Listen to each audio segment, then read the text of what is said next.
Abrir a Bíblia Sagrada no livro do profeta Isaías é uma aventura.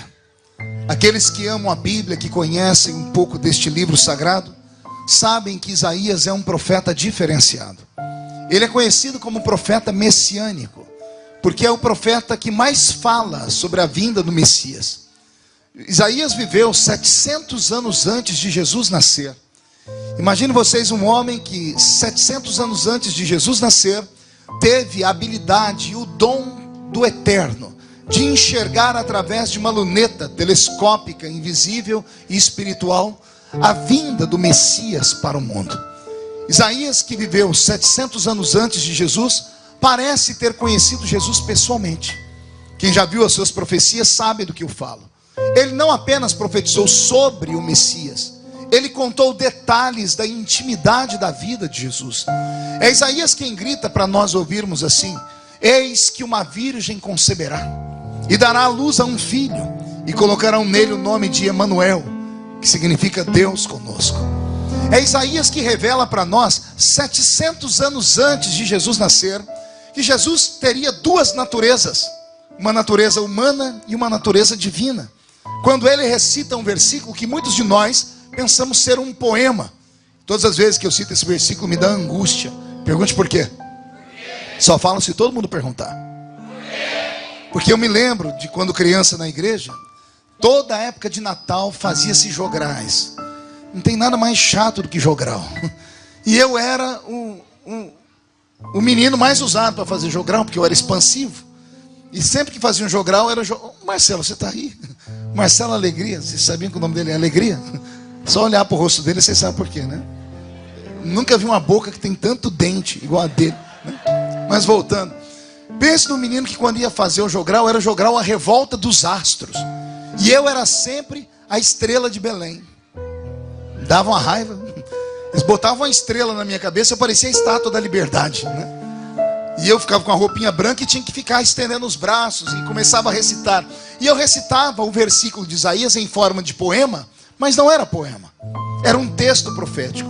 Eu recitava o texto assim: eis que o menino nos nasceu, e um filho se nos deu, e o principado estava sobre os seus ombros, e o seu nome é Maravilhoso, Conselheiro, Deus Forte, Pai da Eternidade e Príncipe da Paz.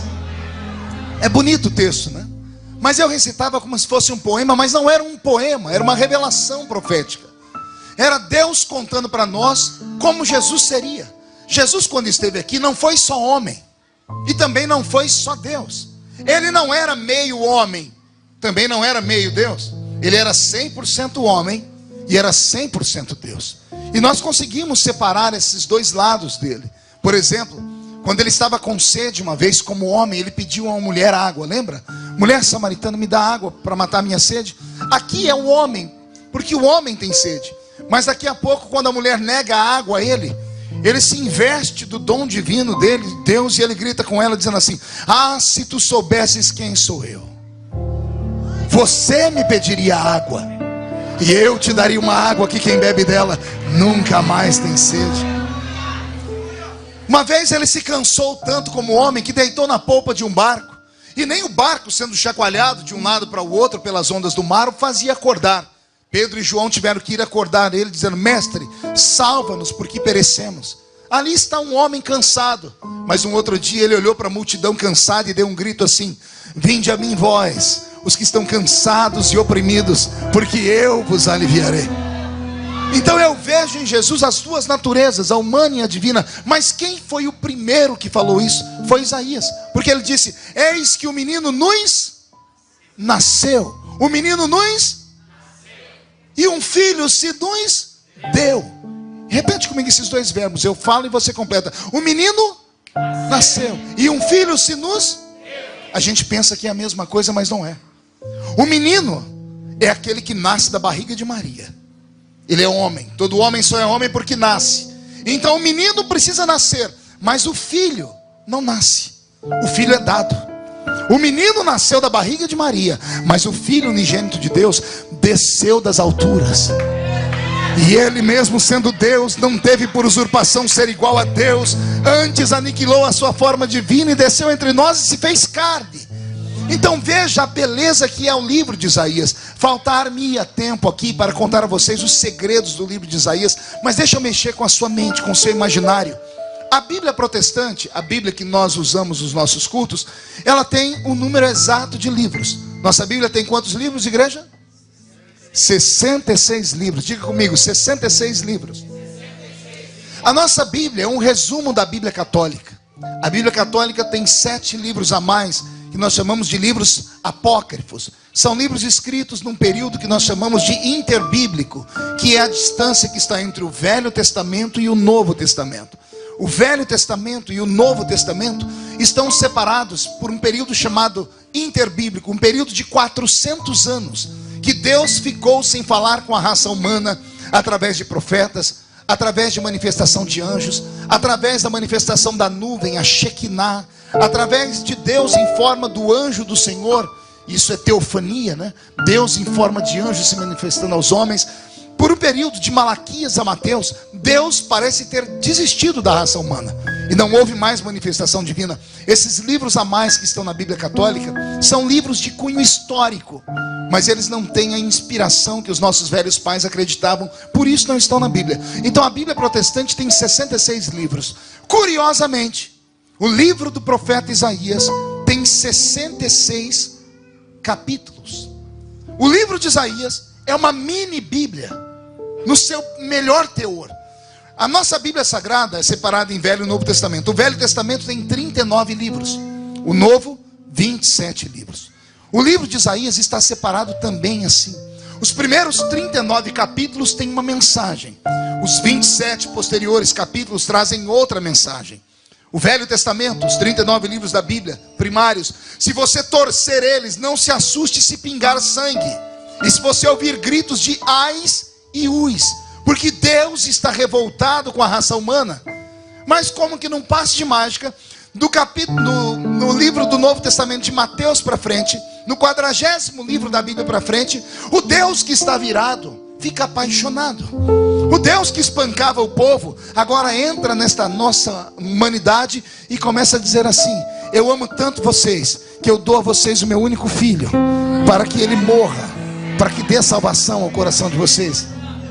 Então o Velho Testamento exprime dor, o Novo Testamento, amor. O Velho Testamento exprime gritos de ais e uis.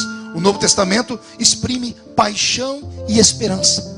O livro de Isaías está dividido assim. Os primeiros 39 capítulos de Isaías, dá medo ler eles. Você vai ver Deus repreendendo o povo por qualquer coisa. É Isaías gritando assim: ai daqueles que bebem, ai daqueles que são idólatras, ai daqueles que trocam o bem pelo mal, ai daqueles que adoram imagens, ai daqueles que se prostituem, ai daqueles que são adúlteros. Os 39 primeiros capítulos de Isaías, Deus está tão irado que ele carrega em uma mão um chicote e na outra mão um cajado, e ele desfere golpes sobre o povo. Mas como que em um passe de mágica, do capítulo 40 para frente de Isaías, Deus fica bondoso. Deus esconde o cajado, Deus esconde o chicote, e ele pega em uma mão um vaso de alabastro, e dentro dele tem azeite, e ele começa a curar as feridas. E do capítulo 40, olha o que ele começa a dizer: o meu povo entrará em uma terra e vão comer e beber sem ter que pagar. Ele diz: chegará um tempo que a criança vai se sentar do lado da áspide, da cobra, e o leão vai caminhar ao lado do cordeiro. Chegará um tempo em que todos os frutos que vocês sonharam, vocês vão colher. Do capítulo 40 para frente de Isaías, Deus começa a fazer promessas. Repita comigo: promessas. Então, para mim, o livro de Isaías não é só um livro, é uma mini Bíblia. É um resumo de toda a Bíblia contida aqui dentro.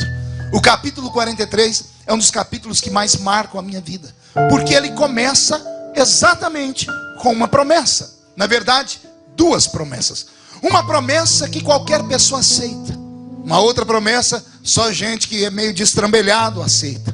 A primeira promessa que Deus faz no capítulo 43 é uma promessa lógica, que faz sentido.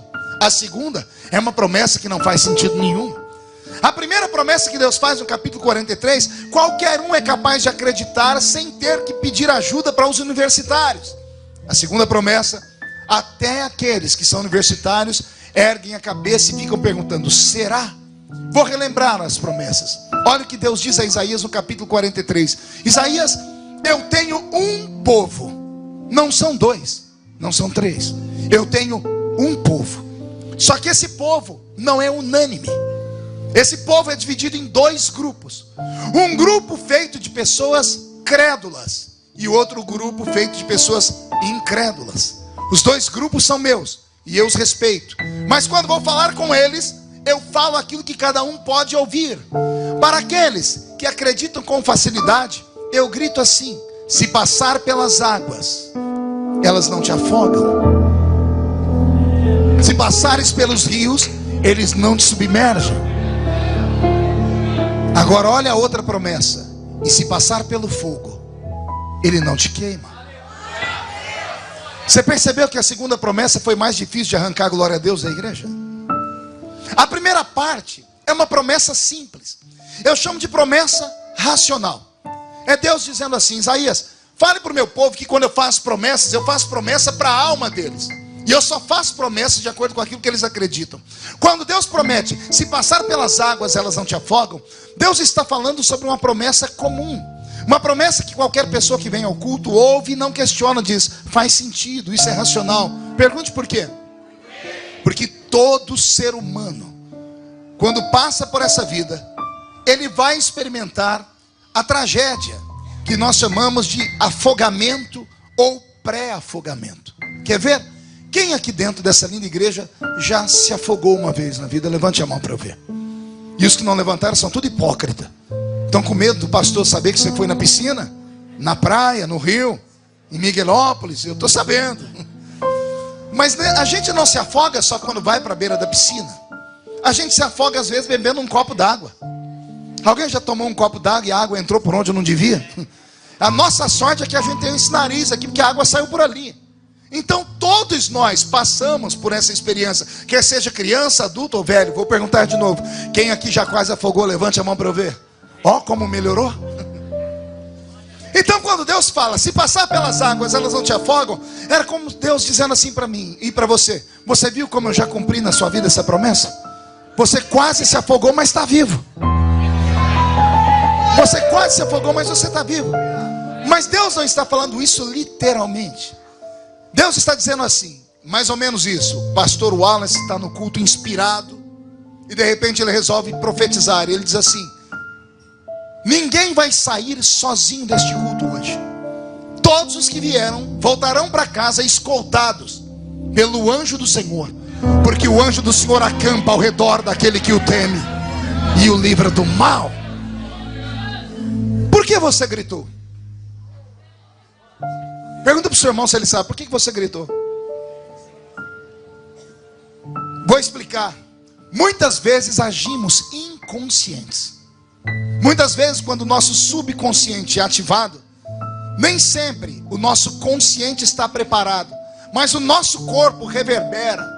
Quantas vezes você estava em algum ambiente, quer seja em um discurso, em uma reunião ou em uma igreja, e o pregador está pregando e involuntariamente você, quando se pega, você está assim, ó.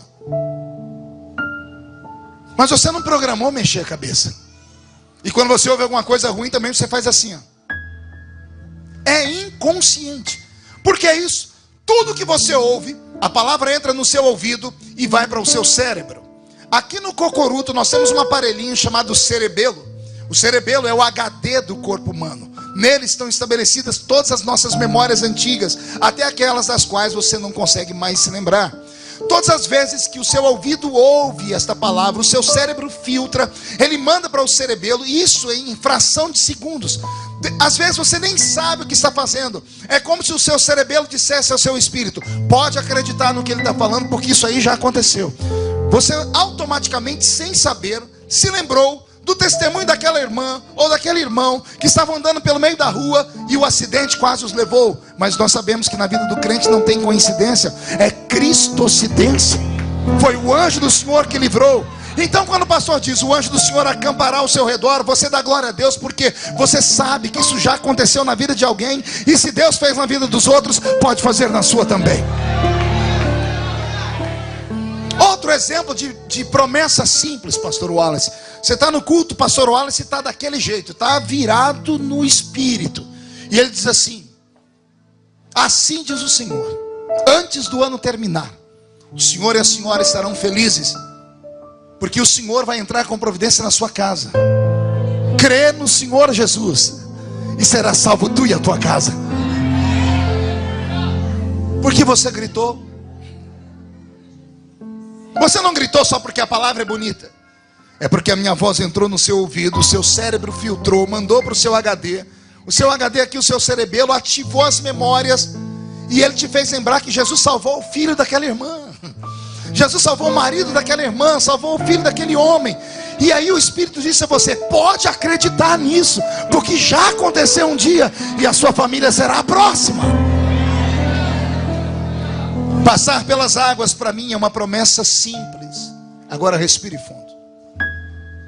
Passar pelo fogo não é uma promessa simples. Se passar pelo fogo, a chama não te queima. Deus não está dizendo assim: eu vou te livrar do fogo. Não é esta a promessa. A promessa é: eu vou te livrar no fogo. Entendeu a diferença da preposição? Eu não vou te livrar do fogo. Eu vou fazer um milagre maior. Eu vou deixar você entrar dentro do fogo, mas a chama não vai queimar você. Olha que texto lindo. Deus não está dizendo assim: se você passar pela esquerda, direita, por cima ou por baixo do fogo, ele não vai te queimar. Não é isso. Deus não está falando com homens e mulheres que vão sobreviver à queimadura, com queimaduras de primeiro, segundo ou terceiro grau. Não é esta a promessa. A promessa de Deus é essa: se levantar contra você o fogo, e o fogo é o elemento mais poderoso criado por Deus no universo. Abaixo de Deus só há o fogo como maior poder. O fogo derrete o ferro, evapora a água, queima a madeira. O fogo será usado no juízo final para queimar a terra. Pedro escreveu isso na sua encíclica: a terra e os elementos que agora nela existem um dia arderão pelo fogo. O homem morre de medo do inferno, não morre? Pois a Bíblia Sagrada diz que até o inferno, no final dos tempos, será lançado num lago de fogo. Então o fogo é o maior poder que existe no universo. E olha a promessa que Deus faz para o crente: se levantar contra você o maior poder que existe, ele se levanta para cair, porque ele não pode tocar você, não pode tocar a senhora. Esta promessa não é uma promessa comum, Marcelo. Não é uma promessa normal. É Deus fazendo promessas loucas. Promessas o que, igreja? Promessas absurdas. Promessas o que, igreja? Mas promessa louca e absurda, Deus só faz para quem é louco também. Deus não pode fazer promessas extravagantes para pessoas que são muito intelectuais, porque os intelectuais querem uma explicação lógica para tudo. Os intelectuais só acreditam naquilo que pode ser comprovado através da química, da física ou da matemática. Então as coisas espirituais se discernem pelo Espírito. Paulo, quando escreve a carta aos Coríntios, diz: quando eu preguei aí, eu encontrei 3 tipos de pessoas que ficavam: os homens carnais e os homens espirituais. É por isso que às vezes há manifestação diferente no culto. Você está pregando, tem um irmão ali chorando, falando em línguas, e tem um outro ali com a mão no queixo, olhando para o céu, filosofando e dizendo: to be or not to be, that's the question. Você olha do outro lado, tem uma irmãzinha se segurando, que parece um vulcão, segurou até no banco, que ela está cheia do Espírito Santo. Se soltar, ela sai dançando na igreja. E do outro lado você vê a pessoa que está babando de sono, só acordou porque bateu a cabeça no banco da frente. Por quê? Porque nem todos são espirituais. Eu, como pregador, me irrito. Deus não. Deus sabe falar com todo mundo. Então, com aqueles que são naturais, Deus fala coisas que eles entendem. E as outras coisas, Deus só fala com malucos. Pastor, dá um exemplo de promessa maluca. Você está no culto, o pastor Wallace está inspirado. E ele diz: há uma mulher aqui dentro dessa igreja nessa noite, que dentro de 3 semanas ela estará na Casa Branca, nos Estados Unidos da América. Detalhe, ela não sabe ler nem escrever, mas ela vai chegar diante de Donald Trump e vai profetizar para ele em inglês, dizendo: happy is the nation whose God is the Lord. Oh, ninguém deu nenhum glória a Deus. Não, mas eu já esperava isso. Por que houve silêncio? Porque a minha voz entrou no seu ouvido, foi no seu cerebelo. O seu cerebelo procurou memórias. E nada é parecido com isso. Algumas pessoas até riram de deboche. Porque é mais ou menos isso que acontece quando Deus fala uma coisa e ninguém entende. A pessoa começa a rir. Você não é o primeiro. Abraão, acho que foi o primeiro. Capítulo 15 do livro do Gênesis. Abraão tem 100 anos de idade, andando com aquele cajado, que outrora ele cuidava de ovelha. Agora o cajado virou bengala. Deus vem em cima dele, a Bíblia diz, e Deus vem em cima de Abraão. E Abraão caiu de joelhos e Deus disse: Abraão, dentro de um tempo, Sara, tua mulher, dará à luz a um filho. Ao invés de Abraão dar glória a Deus, a Bíblia diz que Abraão teve uma crise de riso. Abraão riu tanto que Deus olhou para ele e disse assim: alô, por que você está rindo? Eu imagino Abraão dizendo: Senhor, nós somos amigos há 25 anos.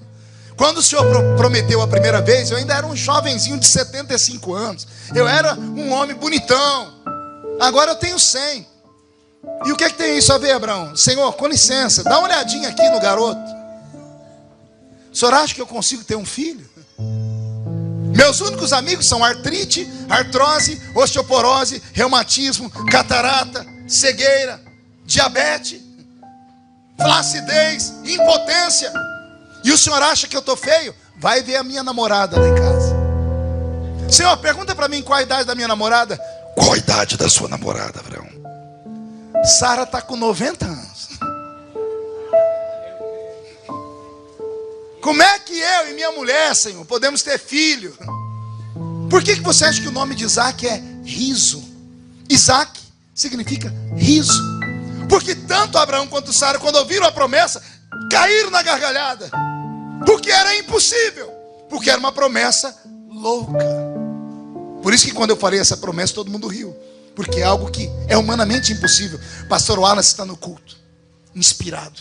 De repente ele diz: tem um homem aqui, que ele é gari na cidade de Igarapava. E ele vai ser surpreendido dentro de 2 semanas, porque ele vai descobrir um parente distante na França, que é herdeiro de um castelo. E ele vai receber uma fortuna tão grande que ele vai pagar a dívida externa do Brasil. Olha a cara do irmão do seu lado. Parece que dormiu com bozo, rindo. Por que todo mundo ri e ninguém deu um glória a Deus? Porque são promessas que não fazem sentido ao homem natural, mas para o homem espiritual, para a mulher que sobe o monte, para as senhoras da oração que cravam o joelho durante a semana, para esses obreiros que cresceram no cabo da enxada, mas dando glória a Deus, para esses crentes mais antigos que viram Deus explodir na igreja. Eles sabem o que está escrito aqui, e aqui está escrito: haveria alguma coisa impossível ao Senhor?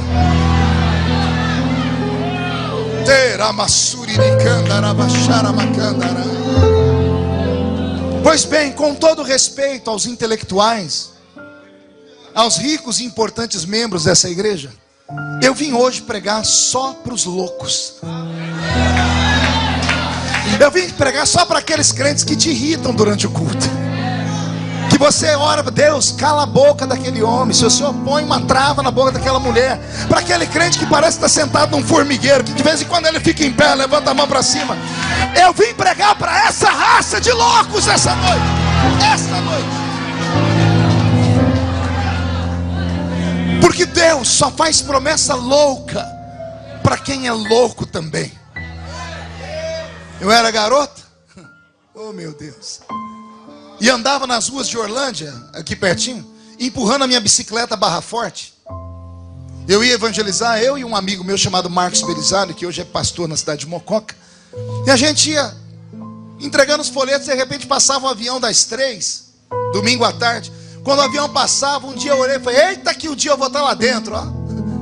O Marco olhou para mim, eu olhei para ele. Nós demos 3 passos, tivemos uma crise de riso. O Marco ria de chorar, e eu ria de ver ele rir. E eu perguntei: você está rindo do que? Ele disse: pela mesma coisa que você está rindo. Onde você mora mesmo, Feliciano? Eu moro na Vila Tatu. E você quer ir para onde? Eu quero andar num trem daquele lá, ó.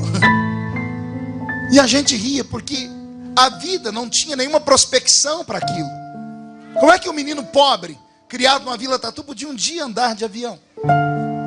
Mas eu acreditava. Eu acreditava porque, primeiro, eu sou assembleiano. E eu cresci amparado pelo círculo de oração. E no círculo de oração eu via aquelas irmãzinhas do coque. Às vezes só tinham 2 dentes na boca. Era o zagueiro e o atacante. Mas quando elas levantavam no mistério, diziam: assim diz o Senhor.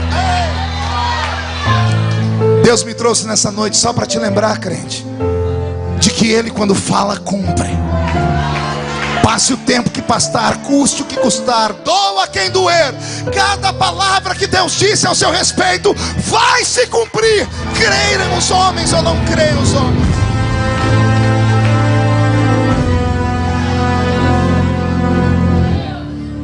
Eu estava pregando na Igreja Batista da Lagoinha, com a família Valadão. Tinha umas 9.000 pessoas no culto naquela noite. O culto foi uma glória. Terminou o culto, Wallace. Eu fui para o estacionamento vender meus DVDs, os livros. E chegou um mineiro perto de mim. Mas era um mineiro bem faceiro, matuto. Tem algum mineiro aqui? Essa raça dominou o mundo. Dia desse eu estava pregando em Nagoya, no Japão, prefeito. 1.300 japoneses na minha frente. Eu perguntei: tem algum mineiro aqui? Não levantou um mineiro dos olhos rasgados. Oh, pastor, eu sou de Minas. Mas com esses olhos rasgados? Eu sou, não sei, sansei, nisei. É um negócio, não sei, é um negócio assim. Essa raça de mineiro dominou o mundo. E o mineiro chegou perto de mim, todo matuto. Chegou com uma sacolinha de plástico na mão e disse assim: ô pastor, eu senti de te dar um presente. E eu falei: eu senti de receber, me dê logo. Ninguém dá mais nada pra gente, nem boa noite, nem bom dia. Ele enfiou a mão naquela sacolinha e tirou uma caixa de paçoquinha embrulhada. Quem já comeu paçoquinha embrulhada aqui? Foi elogiar a paçoquinha no idioma de Minas. Ô trembão, sou. Já desembrulhei uma paçoquinha, comecei a comer a paçoquinha. Quando eu dei a primeira mordida, o mineiro deu golpe. Ele falou assim: ô pastor, o senhor pode orar por mim? Depois da paçoquinha eu faço qualquer coisa por você, né? Aí eu falei: você quer que eu ore por você por quê? Aí ele começou: ô pastor, é que ontem à noite eu fui numa vigília. Quando ele falou vigília, eu empurrei a paçoquinha na boca para não ter uma crise de riso, porque eu não sou gente. Mas eu não aguentei. Eu perguntei de novo: você foi aonde, meu filho? Fui numa vigília. Eu conheço vigília. Vigília era a primeira. Eu falei: o que é que tem? Foi: ei pastor, mas não era vigília de crente normal, não. Era vigília de crente doido. Eu conheço vigília de crente doido. Mas eu queria ouvir da boca dele. Eu disse: meu filho, o que é uma vigília de crente doido? Ah, pastor, é aquelas vigílias que quando vem aquele... É aquelas vigílias que os crentes, quando recebem o Espírito Santo, parece que recebem o espírito do Bruce Lee. Falei: por quê? Porque eles fazem assim... Alguém já viu essas vigílias? Não? Tem algum crente doido de vigília de crente doido? Vai ter sábado? Eita, que eu acho que eu vou passar por aqui então. Pois bem, aí ele falou assim: pastor, e lá na vigília dos crentes doidos, não é que de madrugada, pastor, entrou um profeta doido e veio falar comigo? Eu conheço profeta doido, de vigília de crente doido, mas eu queria ouvir da boca dele. Falei: meu filho, o que é um profeta doido, de vigília de crente doido? Ele falou: pastor, o profeta doido é aquele que quando vem profetizar para a gente, antes de profetizar, ele quase mata a gente do coração. Eu falei: mas por que, meu filho? Ele falou: pastor, o senhor já foi em vigília? Eu falei: algumas. O senhor sabe, né? A gente está lá dentro do culto e a vigília, ela tem os altos e baixos. Tem hora que está todo mundo empolgado, os irmãos dando a cantar aqueles corinhos de fogo, e é o anjo que vai para lá, e Miguel que desce aqui, aquelas coisas de maluco. E os crentes entram, bate palma, bate o pé. Só que tem uma hora que o povo cansa e quieta. Aí quando quieta, quando está quase todo mundo dormindo, vem um louco e bate na mão num pandeiro. Pá! Aí o povo acorda e começa a falar em língua estranha de novo. Falei: pastor, numa dessas horas que a vigília estava quieta, eu estava encostado na parede olhando para o púlpito, e o profeta veio, pastor. Mas ele não veio de frente, ele veio de costa. Veio na ponta do pé. E ele colocou a mão no meu ombro, pastor. E ele ficou quieto. Eu falei: colocou a mão no seu ombro e foi aí que eu quase tive um desarranjo. Falei: porque ele colocou a mão no seu ombro? Não, pastor, é que não deu tempo de virar para olhar para a cara do profeta. Eu falei: por quê? Uai, pastor, quando eu fui virar, o profeta fez assim: homem, faço? Sabe que esse profeta que grita? Eu falei, e aí, meu filho? Ele falou, ai, pastor, quando eu voltei em mim, eu olhei para a cara do profeta, o profeta agarrou a minha mão, pastor, e gritou assim: homem, entra tu comigo agora, nessa carruagem de fogo. E eu falei, o que você fez? Ele falou, ai, pastor, eu entrei na carruagem, não tinha outra opção. Pastor, o homem agarrou a minha mão e começou a correr comigo pelo corredor da igreja, e correu pela lateral da igreja, e correu pela outra lateral. E aí eu empolguei. O homem mirou a rua, pastor, e começou a correr no meio da rua comigo. Eu falei, o que você fez? Ele falou, pastor, eu estava na carruagem, estava muito rápido, não tinha como descer. E eu corri com ele também, pastor, só que também eu empolguei.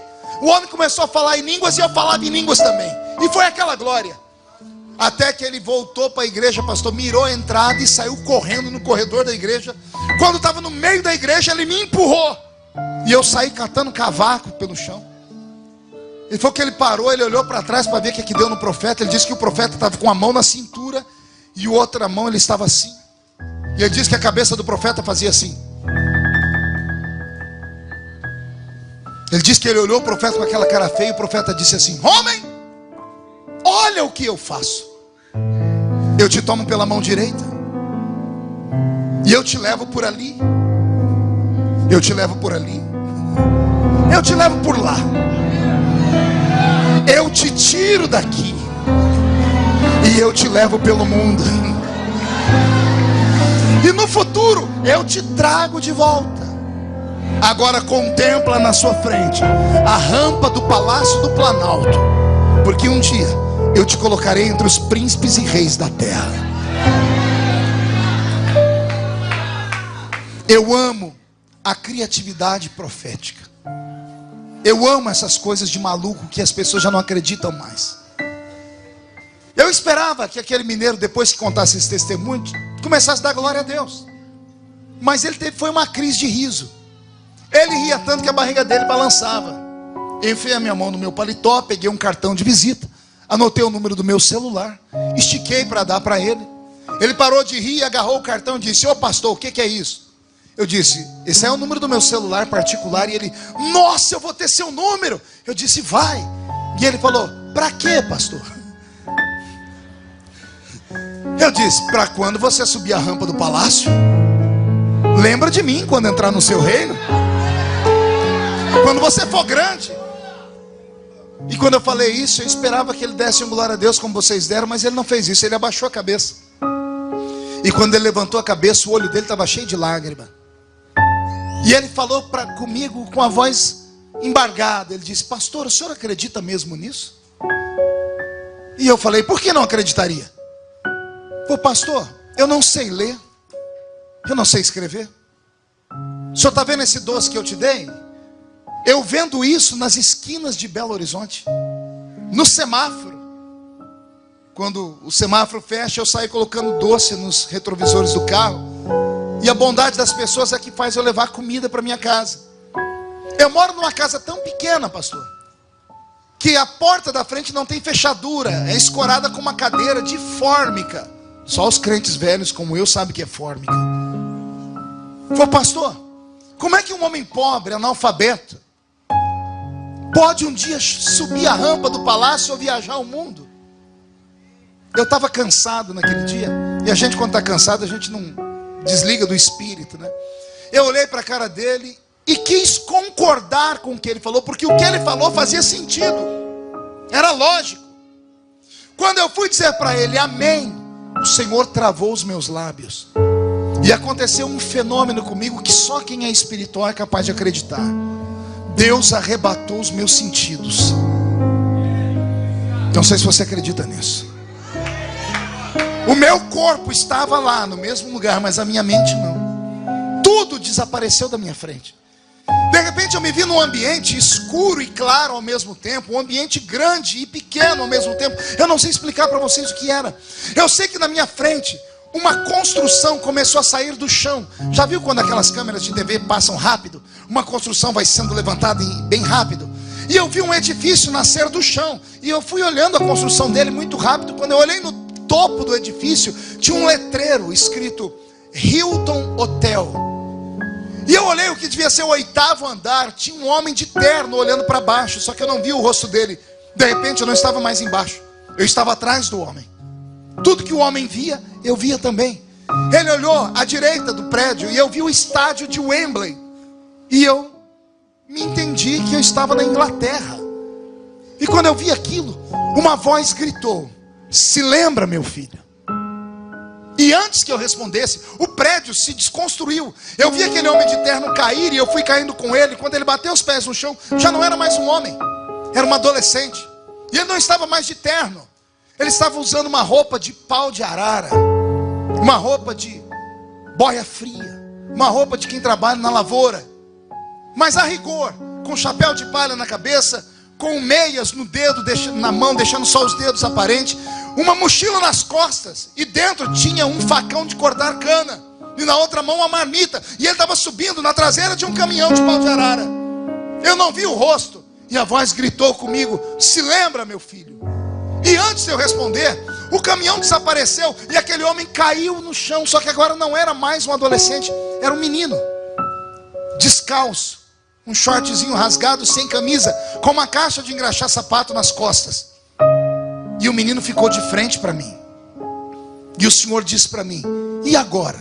Você se lembra, meu filho?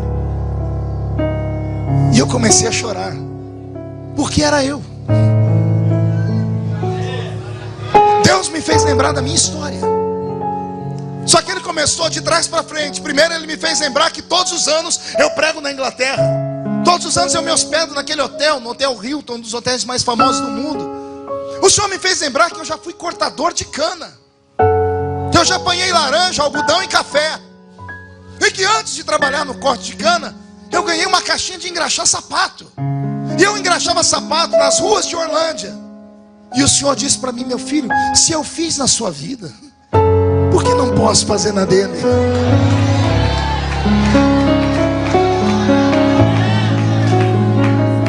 Recebe esta palavra. Não há nada impossível para o seu Deus. Deus não olha para a sua origem, Deus não olha para a sua vida e posição social na sociedade, Deus não olha para o dinheiro que você tem, Deus não olha nem para a sua sabedoria humana. Para Deus o homem só presta quando ele vem vazio, porque aí Deus pode encher esse homem. Deus tem dificuldade em usar homens preparados, porque o homem preparado questiona Deus. Deus gosta de pegar gente que ninguém dá nada por elas.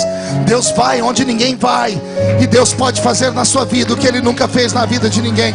Se você tem uma promessa de Deus na sua vida, reage nesta noite, reage neste culto nesta noite.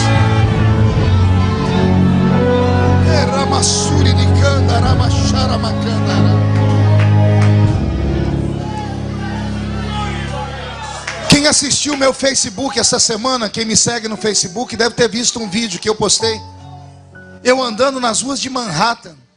Estava vindo de uma reunião na ONU, fui representar o Brasil na ONU. Saí da reunião da ONU, estava indo para o hotel. No meio do caminho, o Espírito Santo me tomou. Fazia tempo que eu não sentia aquilo. Foi um sacudidela de Deus. E o Senhor falou comigo: você está vendo onde você está? Você está em Manhattan. Você veio da ONU. E olha de onde eu te tirei. Eu te tirei de trás das malhadas, Davi. E eu te coloquei entre os príncipes da terra. E Deus falou comigo: fala para o povo de Garapava que eu não sou homem para mentir, que eu não sou filho do homem para me arrepender das coisas que eu falo. Olha como Deus é severo nas suas palavras. Eu li a Bíblia mais de 30 vezes, de capa a capa. Eu escrevi 21 livros acerca dela. E uma coisa me chamou a atenção. Na Bíblia Sagrada, o ser que menos fala é Deus. Deus não é de falar muito. Quem falam são os homens, são os poetas, os historiadores. As frases de Deus são curtas. Todas as vezes que Deus vai falar com alguém, Ele diz assim: não temas. Ele diz: eu sou. Ele diz: eu faço. Eu não faço. Eu levanto. Eu derrubo. Eu mato. Eu dou vida. Deus não fala muito. E eu perguntei: por que o senhor fala tão pouco? E ele me disse: porque tudo que eu falo eu sou obrigado a cumprir.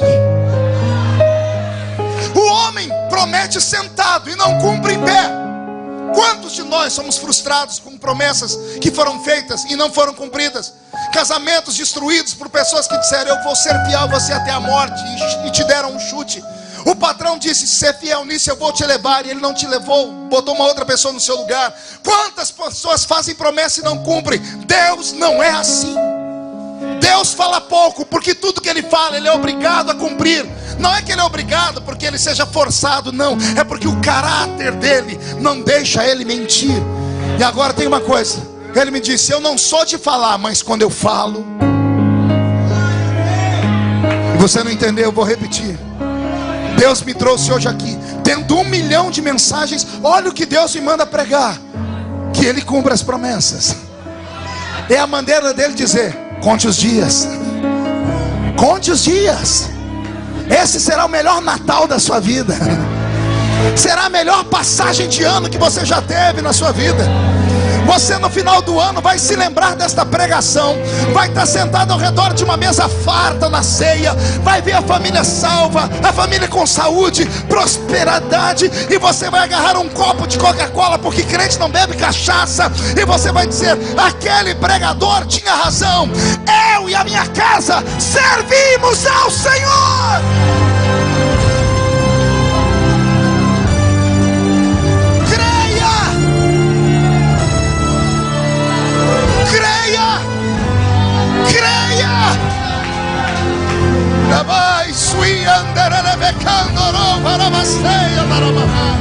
Senhor, visita a sua igreja, meu Pai.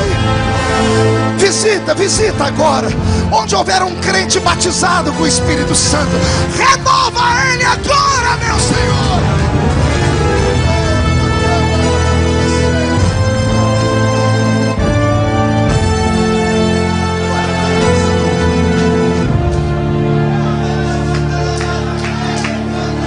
Acredite. Não desista dos seus sonhos. Não desista dos projetos. Se não deu certo ontem, semana passada, o mês passado, o ano passado, se não deu certo, não desiste. Volta a crer. No tempo certo vai acontecer. Estudando a Bíblia sobre promessas, eu encontrei o versículo que eu já citei aqui para vocês no Velho Testamento. Quando um rei questionou Deus sobre aquilo que Deus faria, Deus tomou a boca do profeta e disse assim para o rei: eu não sou homem para mentir. Eu não sou homem para me arrepender das coisas que falo. Isso é muito forte. Isso quem disse foi o Pai. Quem disse? No Velho Testamento. Aí quando eu atravesso o Velho Testamento e chego no Novo, vem Jesus e endurece a lei. Quando estamos em Brasília debatendo projetos, de vez em quando um deputado se levanta e grita: Vossa Excelência defende um projeto draconiano. É uma expressão política, draconiano. A palavra draconiano vem de Draco. Draco foi um senador romano que era muito duro nas leis. Ele endurecia uma lei de tal forma que quem quebrasse aquela lei era morto. Então os legisladores de todo mundo, quando vão citar uma lei dura, citam Draco. Esta lei é draconiana, é uma lei dura, é uma lei imutável. Jesus endureceu a lei do pai dele. Se no Velho Testamento o pai disse assim: não sou homem para mentir, nem filho do homem para me arrepender do que falo, no Novo Testamento Jesus criou uma lei draconiana. Olha o que Jesus fala: passa o céu, passa a terra, mas as minhas palavras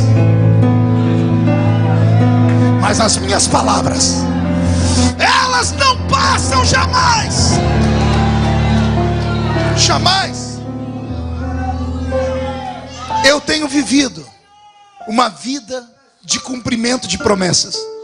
Tenho alguns amigos aqui da minha infância, como a Fernanda, eu vejo ali a família dela, o Wallace. O Brasil inteiro conhece a minha história. Uma história que tinha tudo para dar errado. E que de vez em quando alguém tenta me matar. Já armaram para mim, eu acho que uns 10 velórios. Colocam o caixão, levam as velas, vai todo mundo para velar. Mas na hora que vão velar o corpo, olham dentro do caixão, cadê o morto? Eu sempre deixo um bilhetinho lá dizendo assim: desculpa fazer vocês terem vindo para o velório, porque eu já ressuscitei. Quem tem promessa feita por Deus não pode morrer. Eu vou repetir: aquele ou aquela que tem uma promessa divina, a promessa de Deus, ela imortaliza o ser humano. Quer ver um exemplo de promessa que imortalizou um ser humano? Todos os discípulos de Jesus, com exceção de um, morreram martirizados. Todos. Pedro, Tiago, Bartolomeu, André, Filipe, Tomé, todos tiveram mortes violentas. Pedro morreu crucificado de cabeça para baixo, João Marcos arrastado pelas ruas de Alexandria, Tiago morreu ao fio da espada. Todos tiveram morte truculenta. O único que não morreu por martírio foi João, o apóstolo, o escritor do Apocalipse. Pergunte para mim, por quê, pastor? Porque um dia Jesus estava discutindo com os discípulos, porque João era o discípulo que ele mais amava. E os discípulos, com ciúmes, começaram a falar: por que o senhor gosta tanto dele? Por que só João? Jesus ficou com raiva. Ele olhou para eles e disse assim: que importa a vocês que João viva, para que me veja voltar no meu reino e na minha glória? Olha o que Jesus falou. Jesus ficou com tanta raiva que ele disse assim: se eu quiser, João vai viver para me ver voltar aqui. Por causa disso, tentaram matar o João e a morte não levava ele embora. Domiciano mandou fazer um tacho de azeite fervendo e jogou o João lá dentro. Era para João ter morrido derretido, mas quando ele olha dentro do tacho, está João tomando um banho de azeite. Primeira sessão de hidratação de pele do mundo. O imperador gritou: por que esse azeite não te mata? E João gritou: porque o azeite que está aqui dentro é mais quente do que o azeite que está aqui fora. Se você tem uma promessa de Deus na sua vida, conversa com o câncer, bate um papo com a AIDS, bate um papo com a velhice. Diga para eles: ó, vocês vão ter que ter paciência, porque vocês não podem me levar, porque eu estou imortalizado, eu tenho uma promessa, e aquele que fez a promessa é fiel e justo para cumpri-la. Vai passar o céu, vai passar a terra, mas as palavras dele não vão passar da sua vida jamais. Alguém tem uma promessa de Deus aqui que ainda não se cumpriu? Então levante a mão direita para o céu comigo, chacoalhe a sua mão, coloque no ombro de quem está do seu lado. Agarre essa pessoa para mim, por favor, com carinho. Chacoalhe ela até ela ficar irritada agora. Sacode aí, isso, sacode. Irrita esse homem, diga para ele: Deus te trouxe aqui para isso. Sacode. Diga: Deus te trouxe aqui para isso, para sacudir as suas promessas, para sacudir a sua família, para sacudir esta igreja, para sacudir Igarapava. Deus te trouxe aqui para sacudir a sua história.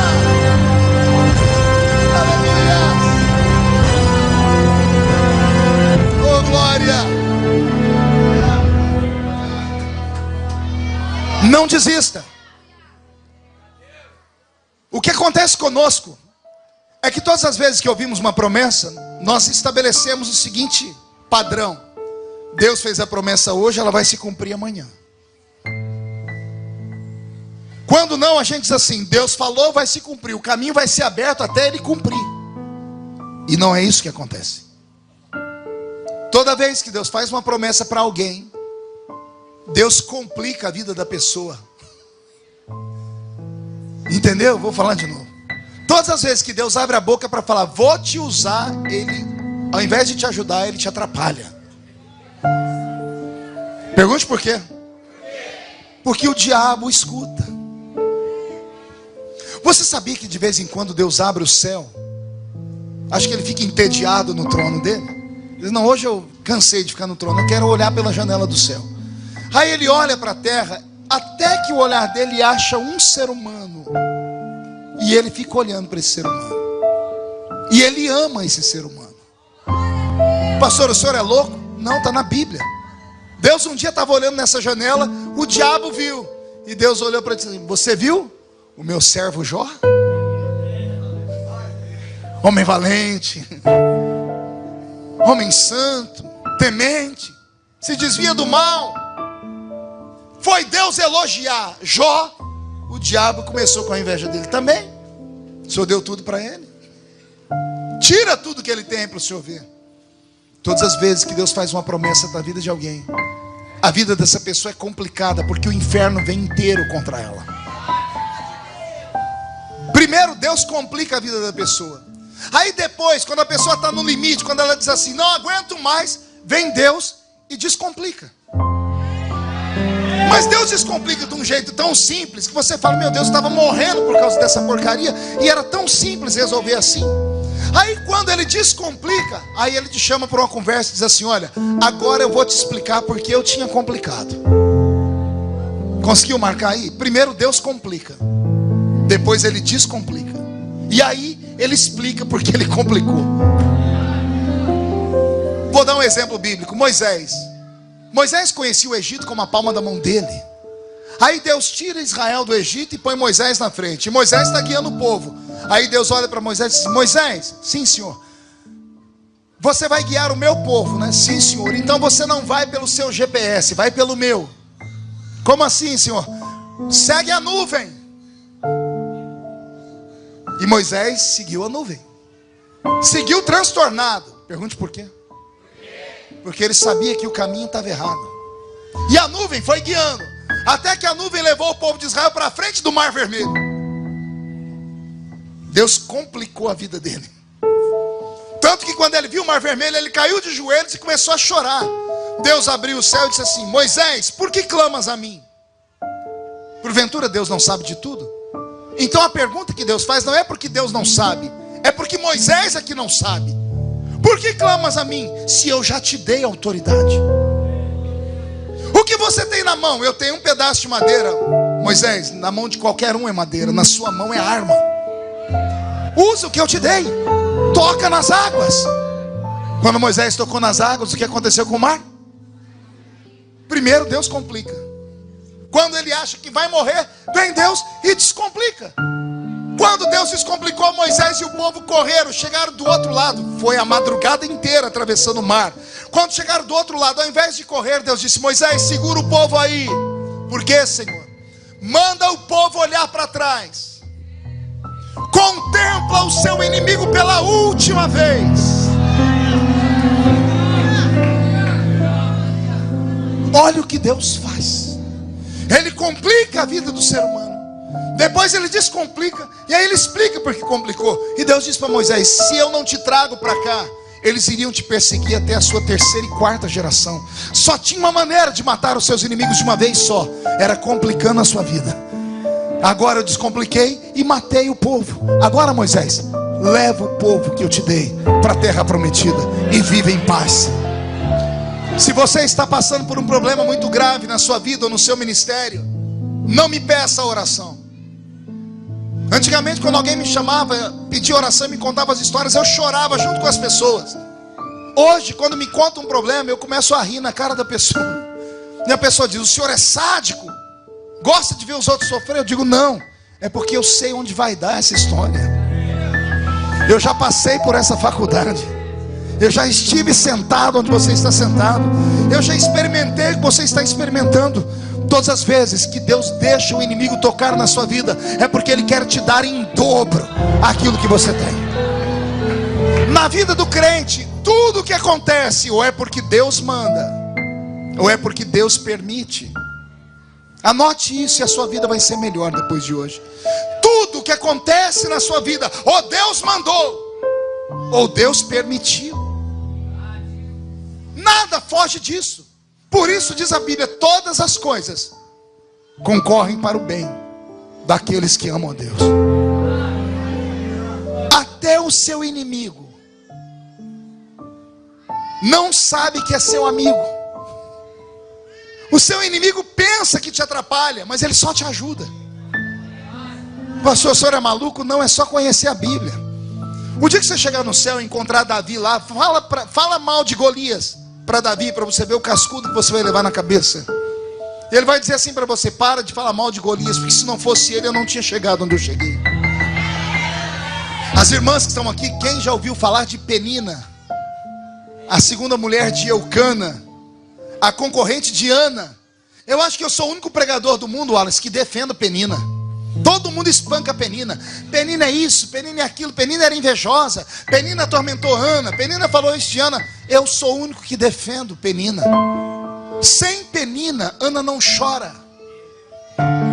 Se Ana não chora, Ana não ora. Se Ana não ora, ela não geme. Se ela não geme, o sacerdote não escuta. Se o sacerdote não escuta, ele não vem falar que ela está bêbada. Se ele não fala que ela está bêbada, ele não se arrepende, depois diz para ela: por que choras então? Se ela não conta para ele, ele não profetiza. E a profecia dele foi essa: de hoje a um tempo você vai dar à luz a um filho.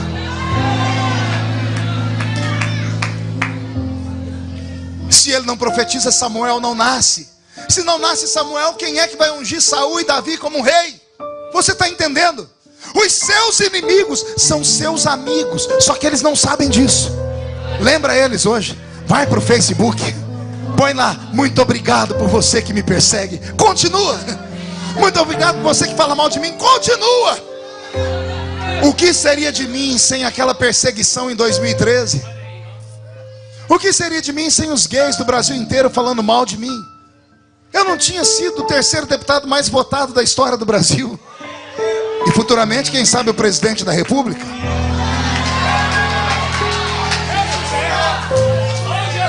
Tudo pode acontecer.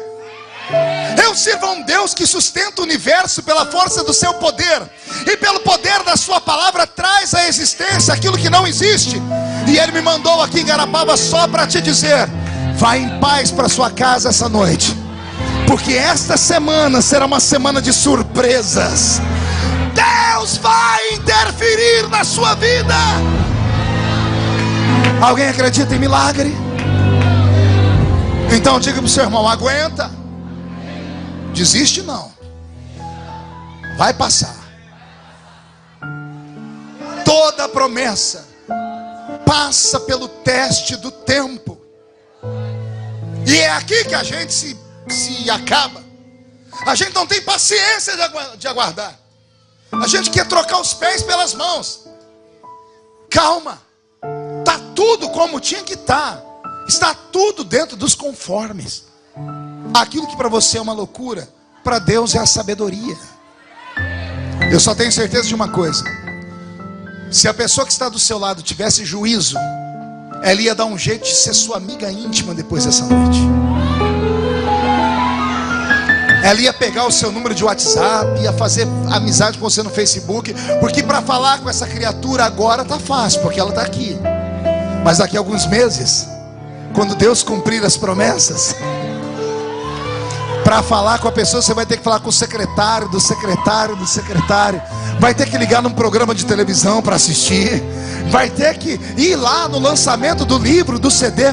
Você não sabe perto de quem você está sentado.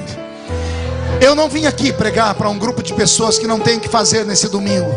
Eu vim aqui falar com homens e mulheres que têm promessas. E promessas loucas.